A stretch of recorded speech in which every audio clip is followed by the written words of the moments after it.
Welcome back to the Amai Podcast. I'm Aurora Nino, and I want you to know that if you feel like you are failing in motherhood, there is hope, and you are not alone. I brought on Jen Thatcher, who has been teaching on this topic for over a decade and wants to share with you how to find more joy in your journey. This is part one of a two-part series. In the next episode, we'll be covering tips on how to enjoy and thrive with your kids in their teenage years. Jen is an incredible mom, and there's so much we can learn from her. Let's dive in.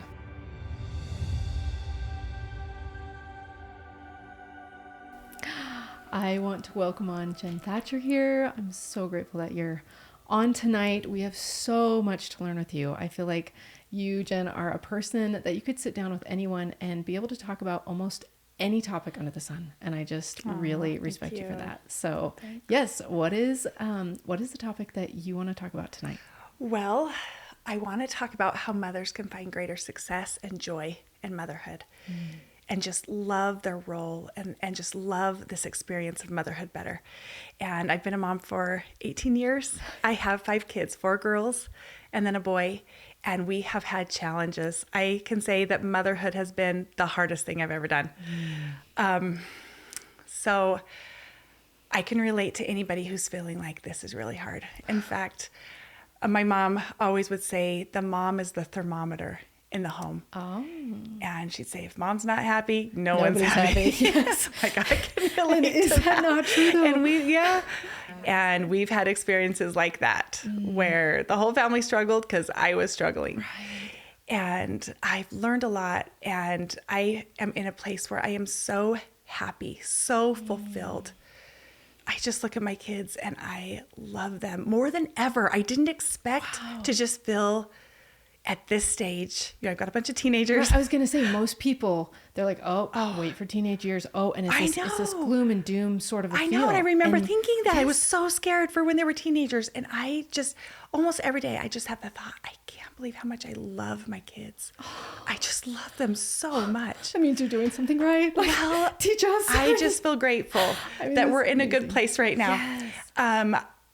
Years ago, when blogs were the thing, I decided to write a blog about motherhood, and I wrote several articles and then ended up kind of setting it on the side because I got really busy with other things. And as a mom, I got busier and just felt like my focus is my kids for right now. But I remember coming back to the blog and looking at the statistics a few years later, and seeing that a lot of people had still come to it from all over the world. And the number one search, far above any other search, was failing as a mom. Or I feel like I'm failing as a mom. That's what it was titled. Yes, mom failure. There were a bunch of different ones, but it all had mom and failing. And that got them to that blog. And it just broke my heart because I had feelings of that before. Right. And it made me so sad to think there are so many moms out there feeling like they're failing. Isn't that so sad? It's like failure. It really, and just to think there are probably a lot of moms out there just feeling probably like the majority. Like, how many moms do you feel like they just feel amazing about it? It's like no. And that's important, I guess, to remember is you might never feel like you're just, you're super mom, you're amazing.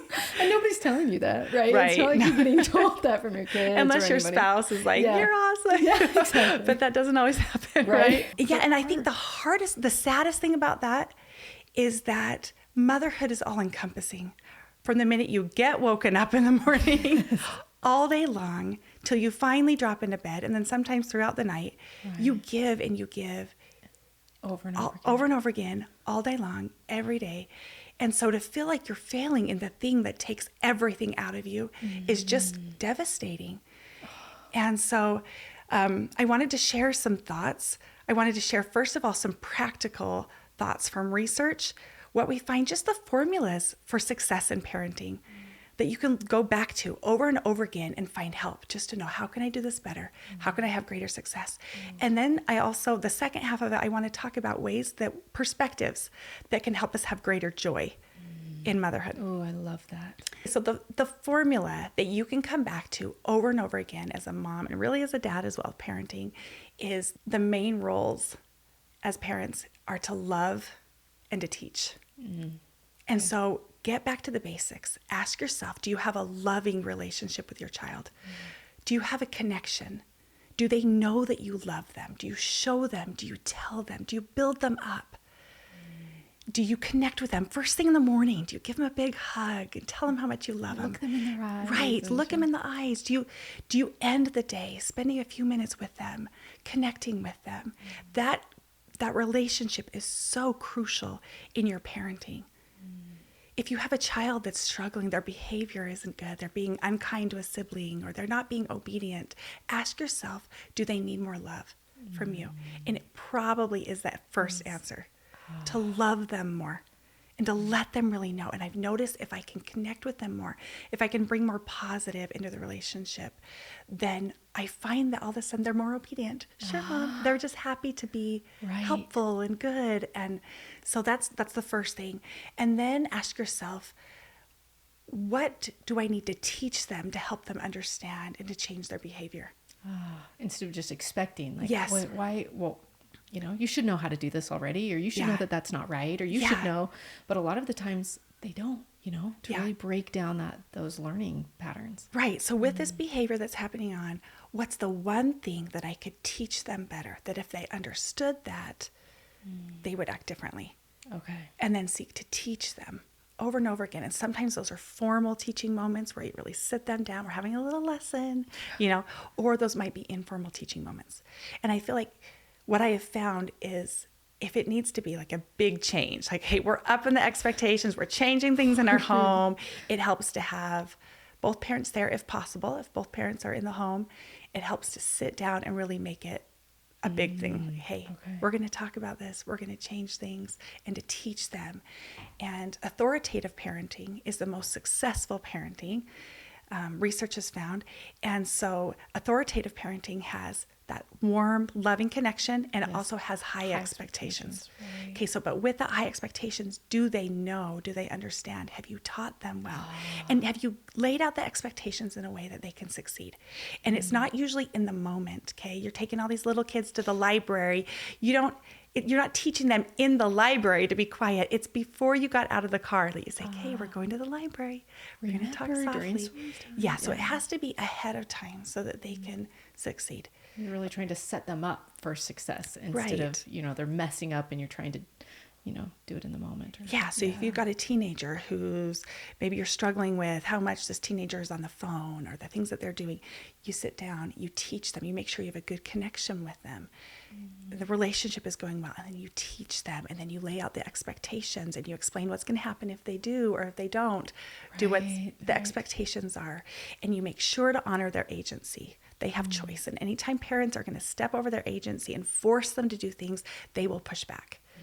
And so that's the third part of it. So it's love, teach with high expectations, and then honor their agency. And it's okay. They're going to make mistakes by choosing the wrong thing, and that's all right. And you can still be loving.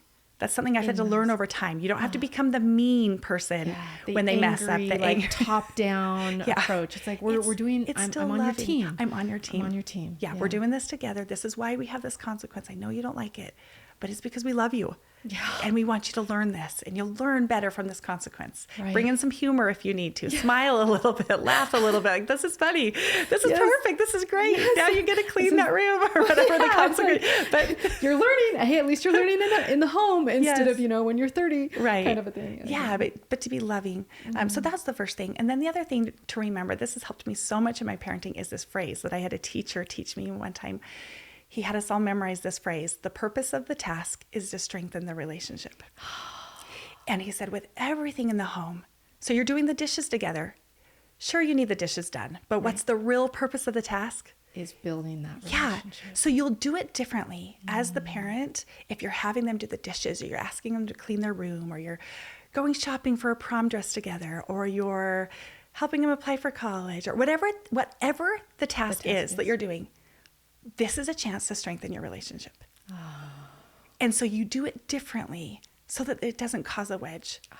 Yes. So you do it lovingly. And that's such a different mindset change, because there's so many times we go into that command, demand, correct stage of, you know, the parent ego state of, you know, this is what you need to do, and you need to do this now, and you forgot to do this, and we're just doing that all the time instead of really stepping back and thinking, if I cared about the relationship, I can say the same expectation, but I can do it in a way that connects us and builds that instead of maybe pushes the child away. Yeah, exactly. Interesting. I heard a quote, a beautiful quote, and it says, you cannot teach a child's heart that you do not have, or something along those lines. And that idea, you know, it's like, and I feel like those come in order: love and teach. It's not teach and then love, right? We have to really focus on that relationship so that they will be willing to take what we have into their heart, right? Otherwise, there's no trust there, and there's not really communication when there isn't a high trust account, right? Yeah, that's so true. Another phrase that I love, this is from my mother-in-law: truth spoken in anger is not received as truth. Oh, that is deep. Because the nonverbal speaks louder than the verbal. Yes. So you can yell, don't hit your brother. You're not supposed to hit. Yes. But what do they hear? Yeah. Mom's mad at me. Yeah. Mom hates me. I'm a bad kid. You know, they'll hear other things. So if you're angry, then just calm down first and then teach them. But teach them when there's love there. Because if there's anger, it doesn't work. It doesn't work. It doesn't land in their hearts and really settle there as truth. Right? Yeah. Ooh, that's so important. I think that's so important. And to realize that in these moments when we are angry as parents, it's like we always have that chance to do better. Like if there's anyone right now and it's like, I just yelled at my kids today, you know, it's like, it's okay because there's chance, there's growth, there's time. Like everything that we're doing here with you here and all of on this podcast is to help strengthen moms, where this isn't the end. This isn't the end of the story, right? This isn't the end of our journey. Yeah. And we're learning just as much as our kids are learning, right? Yeah. Right. That's good. And maybe we should talk about that. If you just yelled at your kids, you know, what do you do? Yeah. Yeah. What is your advice? Well, it's going to happen. Like it happens. We're humans. So we're going to make mistakes, whether it's yelling or something else that we wanted to do better at. We're going to make mistakes. Our kids are going to make mistakes. And just realizing, kind of taking the long view and realizing this is a process and it's going to take our whole lives learning to become better and to become who we want to become. That takes a whole lifetime. And so to give yourself a break, give your child a break if they keep making mistakes. That's part of being human. But to just apologize, and you teach them through that apology. You teach them. And it's a perfect chance to strengthen the relationship. It's to go back. I'm so sorry. I love you. Please forgive me. And kids are really good at forgiving. They really are. The 10th time, the 100th time. They really are. They're good at that. And you give them that forgiveness back. And so it makes it easier if you give that forgiveness both ways. But you really teach them, what do you do when you yell at someone? You go and apologize. And I feel like there's parents that are like, oh, but if I apologize to my kids, see this as maybe weakness in some sort or whatever. And I really don't think that's how it is. I feel like there's more respect when a parent can come and say, I am sorry and I'm coming to you to connect because my relationship is more important with you than it is keeping my pride, right? Yeah. Almost in a way that they can tell in that moment the child knows, wow, they're serious about their relationship with me. Yeah. And I think sometimes when the parent gets mad, the child feels like this isn't even about what the child did wrong anymore. It's like that parent did the wrong thing, you know? And so if the parent comes and apologizes, I think they can still make it clear what you did was not okay. Yeah. And that made me, I got really upset because of what you did. Right. And you need to change and you need to apologize too. You know, so I don't think it just has to be the parent apologizing. Yes. And there can still be teaching in that, but when there's love and hearts are softened, and especially for the child, to feel like there's love again from the parent and to give that apology, then they can talk about the situation. They can talk about how the child could have done it differently, how the parent could have done it differently. Yes. So there can be growth. Talking about that from both ends. I like that. So in that moment, let's say there is yelling and there was frustration and, you know, both sides blow up. You come back together and, you know, the parent apologizes, they talk it through. Would you say that in that moment, that is the time where it's like, okay, this is what I could have done better. This is what I wish I would have done differently in that situation. What is something you wish you could have done differently to help this situation work out better for both of us? Is that kind of like what, That's great. Or is there like a asking way in the those questions, moments? you're not just telling, you're asking them, you're letting, and you can tell if the child is ready to talk about it. They might be like still kind of mad, closed off. It might not be the good teaching moment. So you can kind of just see, is it a good teaching moment time or not? But what's important is to get the repair, to fully process those negative emotions, to feel the repair, to fully fix that, so that when you see them later that day or the next day, there's complete repair. There's unity, there's love, and it's gone, and not a wedge between us from now on. Right. So I think as long as you need to talk that through, if they're ready to talk it through and to repair, and then you look for the right teaching moment. Okay. You take that time and you gauge out, is this the right time? Because I feel like I've noticed in parenting where there's so many times where you just want to tell them how it is because it's in the moment and you just want to make sure they know that what they were doing. And sometimes those are the worst times to tell them maybe exactly what they're doing is wrong. Because like you said, they may not be receptive to it either, so it can wait. Things can wait. And I know sometimes we don't feel like that when we need it. It's just the moment is so intense, but it can wait. Things can wait to maybe even the next day or the next week to really have that teaching moment if you need to come back to it. Yeah. Interesting. Wow. I love all of that. I love all of that. Well, should we switch gears now and talk about how to have perspectives? Yes. Okay. That bring greater joy. I've been thinking a lot about how our feelings really are a result of our thoughts. And so if you want to feel joy in motherhood, it starts by changing your thoughts. Totally agree. Yeah. So I have several different ways that I would suggest to change your thoughts. I have found in motherhood, and maybe you found this too, that negative thoughts can just bring you down, almost crippling. Yes. If I'm having a bad day from all these negative things and just dwelling on all of the bad, I can just be so crippled where I just don't even feel like I can make dinner at the end of the day. I'm just done with the day in the mid-afternoon. My kids aren't done. The day isn't over. But I am. I'm done. Yeah. And what I found, how do I turn around a day like that and realize and make it a good day? Right. It's what I have found is just get a little bit of time to myself, maybe say a little prayer. That's what I do. And think of 10. And I tell myself, 10 is my rule. I come up with 10 good things from that day that I'm grateful for. And I can always do it. I've never not been able to come up with 10. And what's amazing, it's just like putting on different lenses for the day and thinking back, what are 10 good things? And when you flip it, when you flip the thoughts to thinking of the positive, all of a sudden you can make it through. It's like it gives you new energy to be able to handle the day. To make it through the rest of it. There's been some really hard things today, but there've been some good things too. Yes. And having those, choosing to see those is powerful, right? Because then our brain chooses to start seeing the positive instead of the negative. And it is so real. These negative downward spirals, it's a very real studied thought process, right? And so how can you interrupt that cycle that is going to bring you lower and lower and lower? How do you reverse that? And I think gratitude is a huge, powerful tool that can be used. Yeah, I've used a little elastic on my fingers to just kind of try to stay positive all day long and just move it from finger to finger or a little, a little like keeping track of how many positive. So really, I've tried to really work on changing my thoughts to be more positive. And I think you just have to catch yourself and say, Kate, I'm switching this around. And I bet that comes out in how you not only are viewing your kids, but how you're treating them, right? When all of a sudden, instead of a kid being like, oh, I'm so frustrated at what this kid is doing, it's like, oh, and I noticed that they did that. And that was so nice of them to do that. Like you're seeing it. You're choosing to see the other side. Yeah, you're seeing the good in your kids. Yeah, and that's another one, is really choosing to see the good in your kids and be their cheerleader. Build them up. What about right now if there's a parent that is in a state where it's like, but you don't know my kid, Yeah. And like what advice would you give to a mom in that situation? I would say really write it down.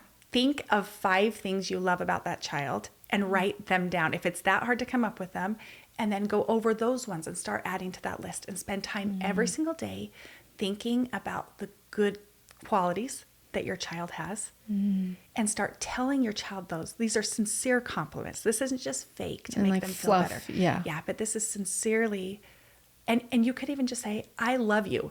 That's positive, right? Yeah. Or I love you no matter what. Or I think you're great, or, but if you can get more specific, and if you can just think about the things that you do love about that child, and if you can start to say those things more to them, they'll want to live up to what you think about them. And that's what I've heard is if people aren't, performing or acting or behaving in the way you're wanting, you treat them at the level that you want them to be. So, we're not going lower, like, he's doing this. It's you treat them as if they are meeting, that expectation. And a lot of times they will rise to that because kids naturally want to please parents. Yeah. That is a natural, just to have that pleasing and that love from a parent. Right. Yeah. And so, I agree. I think if we can show them that, and also something I've heard with giving compliments is saying, I'm so glad you do this. And then you add a very specific word and it's because this. And when you can pull that because, it grounds it into a reality for them. And so just like, oh, you're great. I think you're great because I noticed you did this last week or a month ago or last year. It doesn't matter. If you can pull something, a memory, it can just really ignite something beautiful in the child. Yeah. I love that I noticed. I noticed this about you. I saw what you did. Yeah. They love being noticed. They crave that attention and that positive attention. Another thing we can do is praise their efforts. And that's even more important than praising the outcome. Yeah. More effective. Carol Dweck, kind of the growth mindset idea. Yes. So to praise their efforts and let them see that you admire that and you notice it. That's really good. So another one is having realistic expectations for yourself. Because I think as moms, our to-do lists just get longer and longer and longer, and they're always longer than what we can really do. Right. And then we always beat ourselves up at the end of the day because we didn't finish every single one. Yeah. And so be realistic. I remember when I was pregnant and I had several young children, probably 3 young children. I was pregnant. My husband came home after work and the house was a wreck. I hadn't made dinner. It looked like I hadn't done anything all day. And that's how I felt. And I was apologizing. Sorry, I don't have dinner. Sorry, I didn't clean up. And he just said, look, you kept everyone happy. You kept everyone alive. Everybody's still alive. And you're creating a baby. This is a big deal. You're creating a human being in your tummy. And so he helped me realize what I was doing was most important. And it's okay that I didn't get to all of those other things. Right. And it helped me to be kind to myself because this is hard. The kids need me, and they had expectations and things that they needed all day long. And so I wasn't able to get to those extra things. Right. And you had someone that was able to show you what you were doing and to breathe that value back into you, right? I wish every mom out there had someone like that, and to just tell them, guess what? You're doing better than you think you are. Yeah. And so we really do have to change our own thoughts because if we have negative self-talk, then it beats us down. Right. And thinking to ourselves, look, I didn't get anything done. This is still behind and dishes are still behind and, laundry's still behind. But you know what? It doesn't matter. At the end of the day, it's like, did you do the most important things? Right? Did you love that child? Did you connect with them? Yeah. And so you can even, if you're struggling with that, maybe you can look and say, what did I do today? Yeah. We did this. We went outside and played and I got the dishes done, or I did this, and just maybe list the few things that you did get done instead of looking at the list of what you didn't get done. Oh, yeah. I wish every woman would take that to heart because we rarely really focus on what we've done versus what we haven't done. Yeah. All of it is like, get to the end of the day. I'm like, I still didn't do these things. Yep. So I think that's really, really valuable. Yeah. Okay, another one is just taking the long view and recognizing that your child, if they're in a difficult stage, to realize this is just a stage and this won't always last. And I think it's easy as a mom to think, okay, I can't wait until that stage. Yeah. Because that will be better. But what you don't realize is you just will never get this stage back. You won't get these moments back. Right. And it goes by fast. Everyone says this, but it goes by in the blink of an eye. And it does. It goes by so fast, and you can't go back. And here I am at the stage. My oldest is about to leave for college, and I wish so badly I could go back to just a day in each year and just sit there on the couch and do nothing and just sit and hold those kids and hug them and adore them. And I can't do that. All I have now is videos and pictures. So take those pictures, take those videos, just sit and adore them and enjoy the stage that you're in, because there's pros and cons to every stage. There's good things, there's hard things. Right. So enjoy the good. And just with those hard things, just know that they'll pass. Yes. I feel like I did that with some of my newborns, where I was just so sleep deprived. I just wished away those moments, those months of those newborn times that you never have again, like you said, with any stage. And I was so exhausted and so tired. I was just desperately waiting for the next stage, instead of just saying, you know what, this too shall pass. It will pass. Yeah. And I think as a mom, the more children you have, it wasn't till our fifth that I was able to just sit and enjoy every single stage, because I know that it's so short, and before you know it, they're out of it. Yeah. So I wish that I could go back to being a young mother with my first one and just appreciate and enjoy every single stage and not worry as much, because everything's going to work out. Yes. And the worrying can get in the way of just the enjoyment of motherhood, instead of just enjoying that stage. Right.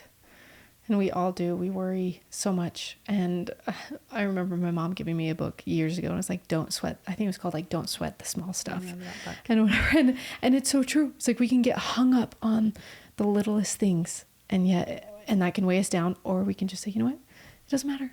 It doesn't matter. What matters is this. This is what matters. So. Yeah, that's good. Another thing that I think really robs women and mothers of pure joy is by comparing themselves to other mothers. Yes. And I remember as a young mom doing this, I would focus on my weaknesses, and it was in good effort. I was trying to strengthen, where my weaknesses were. I thought, I'm going to try to get better. Right. But in focusing on my weaknesses and maybe looking around and seeing the other mothers around me who had strengths in those areas, I was really being too hard on myself. And I remember hearing somebody say something to the effect of, you are the mom that your children need. And they need your strengths. And they don't need that neighbor's strengths. They need your strengths. And instead of focusing on your weaknesses and trying to get better, just focus on your strengths. Yeah. And I remember sitting back and thinking, wow, what are my strengths as a mother? And I was able to think of a few things, maybe 5 things. I thought, I do these things really well. Yes. And I'll just keep doing those things really well. And then I was even able to see, this is helping my kids in this way. These strengths that I have. And now, especially after all these years, I can see that my strengths were able to give to my children something that they needed. And special, something that they needed in their life. Wow. Can you tell us a little bit more about how you would help a mom if she's deep in that comparison mode? Like what would be if they don't even realize that they're in it? What is your advice on like being able to help her see? Well, I would say just get up a piece of paper and start making a list of the things that you do well. Okay. So do what you did. It's like you did this, and it's like make your list of the things that you do well, your strengths as a mother. And if you can come up with just a few, and focus on those and see how that, and just focus on, and stop looking at what the other moms are doing. Stop comparing. Just focus on what you can give to your kids, because you have those strengths and you can give unique things to your kids with those strengths. Yes. Okay. So glad. Okay. This next one comes from my mother-in-law as well, but this is something that my mom has also lived. My mother-in-law is a mother of 13 children. Wow. I know. She has, I think, almost maybe 80 grandchildren. No. So she's an amazing woman. That's incredible. My mother had 9 children. So they're both incredible women who I can look to. And my mother-in-law taught me this principle in motherhood when I was a young mother, and has helped me so much. It's from the Bible, when Jesus taught that if somebody asks for your coat, give them your cloak as well. Yes. In that same section, he was talking about going the extra mile. Yeah. And that's the principle. Because in motherhood, our children can demand, that we get them food. Yeah. And we, they have needs. They have needs all day long. Yes. So where's the joy if we're being compelled? I mean, I know we chose to be their mom, but every day we're being compelled to help them all day long, right? Yes. The joy comes when we choose to give them what they didn't ask for, to give them more. So the joy comes in saying, let's go for a little walk, or let's go to the park, or to stop and just adore them as they're eating and take a picture.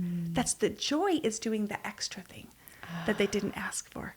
Right. And that's really because you use your agency. You choose to do something. I want to do this instead of I have to do this. Yeah. Yes. Yeah. Try that one out neat. And just see. I definitely agree. And I think even that mindset of like have to versus want to, even that is just a mental shift, right? Because one is, someone is almost forcing me to do it. And the other is, I want to do this. I'm showing up because I want to for you. Yeah. And that can look so different in so many different ways. That could be making a delicious breakfast. When you didn't have to, you could have just said, I'll just have cereal. But you make a delicious breakfast.